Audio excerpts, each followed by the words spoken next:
আল্লাহ তাআলা আয়াত নাযিল করার প্রেক্ষাপট সারমর্ম শানে নুজুল শুনে নেন। আমার আল্লাহ তাআলার পেয়ারা হাবিব যখন মদিনা নগরীর রাস্তা দিয়ে হেঁটে যাইতেন, কাফের বেঈমানরা আমার নবীরে বড় আঘাত করত, কিন্তু আমার দয়াল নবী আবার কিছুক্ষণ সামনে গেলে নবীর প্রখ্যাত সাহাবী হযরতে আবু বকর সিদ্দিক রাদিয়াল্লাহু তাআলা আনহু, হযরতে ওমরে ফারুক রাদিয়াল্লাহু তাআলা আনহু, হযরতে ওসমান জিন নূরাইন রাদিয়াল্লাহু তাআলা আনহু, হযরতে আলী কাররামাল্লাহু ওয়াজহু সহ যত সাহাবায়ে কেরাম আছে তারা আমার নবীরে দেখলে স্বাগতম জানাইতেন, আমার নবীর পেছনে পেছনে হাঁটতেন। আমার নবী আমার আল্লাহ তাআলার কাছে হঠাৎ করে স্তব্ধ হয়ে হতভম্ব অবস্থায় আমার আল্লাহ তাআলার কাছে একটা নিঃশ্বাস ফেললেন। হযরতে আব্দুল্লাহ ইবনে আব্বাস রাদিয়াল্লাহু তাআলা আনহু এই আয়াতে কারিমার তাফসীর করতে গিয়ে বলেন, আমি দেখলাম আমার নবীজি চুপ করে রইলেন। হঠাৎ করে আমার নবী চোখ মুবারকের পানিগুলো ছেড়ে দিলেন। আমি জিজ্ঞাসা করলাম, ইয়া রাসূলুল্লাহ কেন কান্না করেন? নবী আমার বলে, আমি মানুষ দেখলাম দুই রকমের, এক প্রকার মুমিন আর এক প্রকার কাফের। নবীজি মুমিন এবং কাফেরের মধ্যে পার্থক্য কি দেখলেন? নবী বলে, জান্নাত আর জাহান্নাম। ইয়া রাসূলুল্লাহ জান্নাত আর জাহান্নাম কি পার্থক্য বুঝলেন আর দেখলেন আর বুঝলেন? আমার নবী রাহমাতুল লিল আলামিন নবী বলে, উম্মত শোনো শোনো শোনো রে, জান্নাত এবং জাহান্নামের পার্থক্য দেখলাম। আমার আল্লাহ তাআলা এই মুহূর্তে হযরতে জিবরাইল আমিনের মাধ্যমে আমি নবীর উপরে আয়াত নাযিল করছে, লা ইয়াস্তাবি আসহাবুন নারি ওয়া আসহাবুল জান্নাহ, আসহাবুল জান্নাতি হুমুল ফাইজুন। জান্নাতি এবং দুজকি তারা এক রকম নয়, যারা জান্নাতি তারা সফল কাম। আমি দেখলাম কাফেররা আমি নবীর সঙ্গে বেয়াদবি করার কারণে তারা দুজকের রাস্তা পাইতেছে, আর তোমরা অনুরূপভাবে আমি নবীর সঙ্গে আদব রক্ষা করার কারণে তোমরা জান্নাতের পথে যাইতেছ। ইয়া রাসূলুল্লাহ জান্নাতের বর্ণনা প্রদান করেন। এই আয়াত যেদিন আমার নবীর উপরে নাজিল হইল, এই আয়াতটা নাজিল হওয়ার দিনটা ছিল, এই আয়াতটা নাজিল হওয়ার দিনটা ছিল 28শে রজব। মারহাবা, আরো জোরে কোন মারহাবা। ওই আয়াত নাযিল হওয়ার দিন ছিল 28শে রজব। 28শে রজবে আমার দয়াল নবী রাহমাতুল লিল আলামিন নবীর উপরে এই আয়াত নাযিল হওয়ার পরে সাহাবায়ে কেরাম আমার নবীরে প্রশ্ন করেলা, ইয়া হাবিবাল্লাহ নবী গো, আপনি নবীর কাছে জানতে চায়, আপনি যে বললেন কাফেররা জাহান্নামের দিকে যাচ্ছে তাদের আচরণের কারণে, আর মুমিন যারা আমরা সাহাবায়ে কেরাম জান্নাতের দিকে যাচ্ছি আপনি নবীর সঙ্গে আচরণের কারণে। নবী গো আপনি বলেন না জান্নাতটা কেমন আর জাহান্নাম কেমন? নবী আপনার কাছে জানতে চাই, হাল ওয়াতানুফিল জান্নাহ, নবী জান্নাতের বর্ণনা প্রদান করেন, জান্নাতের মধ্য অবস্থা কেমন? আমার নবী রাহমাতুল লিল আলামিন নবী বলে, সাহাবায়ে কেরাম তোমাদেরকে জান্নাতের অবস্থা বলবো, যেহেতু তোমরা আমার কাছে জান্নাত সম্পর্কে জানতে চাইলা, তবে শোনো আমি নবী রাহমাতুল লিল আলামিন নবী জান্নাতের বর্ণনা দেওয়ার আগে তোমাদেরকে জাহান্নাম সম্পর্কে বলতে চাই। ইয়া রাসূলুল্লাহ ইয়া হাবিবাল্লাহ নবী গো জাহান্নাম সম্পর্কে কি বলবেন?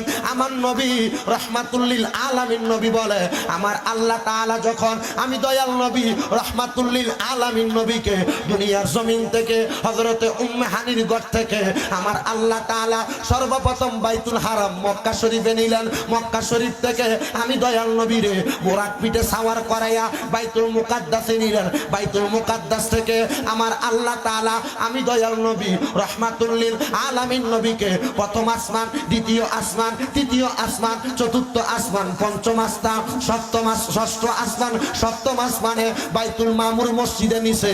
নবী গো বাইতুল মামুর মসজিদ আবার কোনটা? আমার নবী কয়, তোমরা মানুষ যেমন ভাবে নামাজ পড়ো ওই বাইতুল মামুর মসজিদে আল্লাহ তাআলার রহমতের ফেরেশতারা নামাজ পড়ে। নবী গো আপনার কাছে জানতে চাই, বাইতুল মামুর পানি দেওয়ার পরে আমার আল্লাহ তাআলা আপনাকে কি দেখাইছে? আমার নবী বলে 70,000 নূরের পর্দা, ওই 70,000 নূরের পর্দা পানি দেওয়ার পরে আরশ, কুরসি, লৌহ, কলমের পরে আমার আল্লাহর লামকান, আমার আল্লাহ তাআলা আমি নবীকে লামকানের মধ্যে নিয়ে ফাকানা কাবা কাউসাইনি আও আদনা এমন ভাবে কাছাকাছি আমি নবীকে রাখছেন। আমার আল্লাহ তাআলা কত কাছাকাছি রাখছেন? আমার আলা হযরত ইমামে ইশকে মুহাব্বত ইমাম আহমদ রেজা খান ফাজিল বেরলভী উনি ওনার তাফসিরে কানজুল ঈমান খাজাইনুল ইরফান নুরুল ইরফানের মধ্যে বর্ণনা করে হযরতে আহমদিয়ার কান্নইবি রহমাতুল্লাহ আলাই যে আমার আল্লাহ তাআলা আমার নবীকে এত কাছাকাছি রাখছে, একটা তীর এবং ধনুক মারার জন্য টান দিলে এটার দূরত্বটা যত থাকে আমার নবী এবং আল্লাহ তাআলার দূরত্ব এমন ছিল, এটা কোনো দূরত্ব না, এটা হইল মুহাব্বত। জোরে কোন সুবহানাল্লাহ, আরো জোরে বলেন সুবহানাল্লাহ। নবী গো আল্লাহ তাআলার সঙ্গে আপনার মোলাকাত হইল, মেরাজ হইল, দিদার হইল, কথা হইল। নবী আপনি আমাদেরকে জাহান্নামের বর্ণনা দিতে গিয়ে এমন কথাগুলা কেন বলছেন? নবী বলে আল্লাহ তাআলার সঙ্গে আমার কথার পরে, আমার দিদারের পরে, মেরাজের পরে আমার আল্লাহ তাআলা আমি নবীকে দুইটা জিনিস প্রদক্ষিণ করাইছে, এক নাম্বার জান্নাত আর এক নাম্বার জাহান্নাম। আল্লাহ তাআলা ওই সময় আমি নবীকে বলছে এই জান্নাত এবং জাহান্নাম দুইটা জিনিসের কোনো ধ্বংস নাই, যদিও দুনিয়ার সব ধ্বংস হয়ে যাবে। নবী গো কি ধ্বংস হবে? আমার নবী আল্লাহর কোরআন থেকে বলে কুল্লু মান আলাইহা ফান ওয়া ইয়াবকা ওয়াজহু রাব্বিকা যুল জালালি ওয়াল ইকরাম। তোমরা তোমাদের চোখ দ্বারা যা কিছু দেখতে পাও সব একদিন ধ্বংস হয়ে যাবে, তবে হ্যাঁ একজনের ধ্বংস নাই, যিনি অতি মর্যাদাবান অতি সম্মানিত আল্লাহ, ওনার কোনো ধ্বংস নাই। আর ওই আল্লাহ আমি নবীকে বলছে জান্নাত এবং জাহান্নাম ধ্বংস হবে না। নবী গো এবার আল্লাহকে আপনাকে জাহান্নাম দেখাইছে, আমার নবী রহমতের নবী চোখ মুবারকের পানিগুলা টপ টপ করে ছেড়ে দিছে।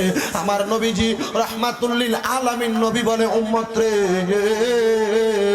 ও আমি নবীর উম্মতের দলেরা, আমার আল্লাহ যখন আমি নবীকে জান্নাত দেখানোর পরে জাহান্নাম দেখাইছে, আমি নবী জাহান্নামের দরজার সম্মুখে যাওয়ার সাথে সাথে আমি সামান্য উত্তাপ পাইলাম, আমার শরীরে একটু আগুনের তাপ লাগতে লাগলো। আমি নবী আমার আল্লাহ তাআলার কাছে শুধু জানতে চাইলাম মাবুদ রাব্বুল আলামিন এমন তাপ কেন? ইয়া রাসূলুল্লাহ হুমা জাহান্নাম হুমা নারুকা, এটা জাহান্নাম, জাহান্নামের উত্তাপ। নবী গো আপনার কাছে জানতে চাই আপনি নবী কি জাহান্নামের উত্তাপ অনুভব করেন নাকি? আমার নবী কয় আল্লাহ জাহান্নাম কি এখনো আমি কাছে যাইতে পারি নাই। আমার নবী রহমাতুল লিল আলামিন নবীজি এই কথা বলার সাথে সাথে আল্লাহ তাআলা আমার নবীকে জানিয়ে দিছে নবী গো আপনাকে সামান্য অনুভব করাইলাম, কিন্তু আমার নবী জাহান্নামের দরজা পর্যন্ত যাইয়া লক্ষ্য করে দেখে জাহান্নামের আগুনের কুণ্ডুলির আগুনগুলা ধাউ ধাউ করে জ্বলে। নবী আমার বলে আল্লাহ তাআলা আমি নবীকে জানিয়ে দিছে, আমি নবী জানতে পারলাম ওই জাহান্নামের উপর থেকে একটা পাথর যদি নিক্ষেপ করা হয় পাথরটা নিচে যাইতে 500 বছর লাগবে, কিন্তু 500 বছর নিচের রাস্তাটাই আগুনের জিহ্বাটা উপরের দিকে কেমন জানি লড়তেছে।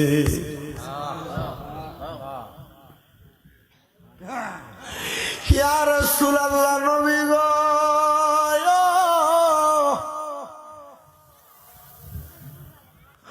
ও দয়াল নবী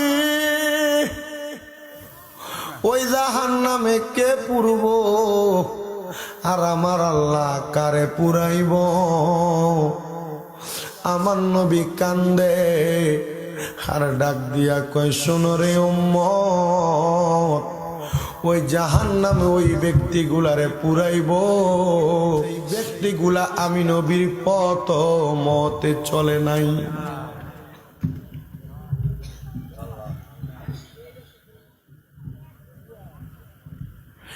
আমার নবী রহমাতুল লিল আলামিন নবী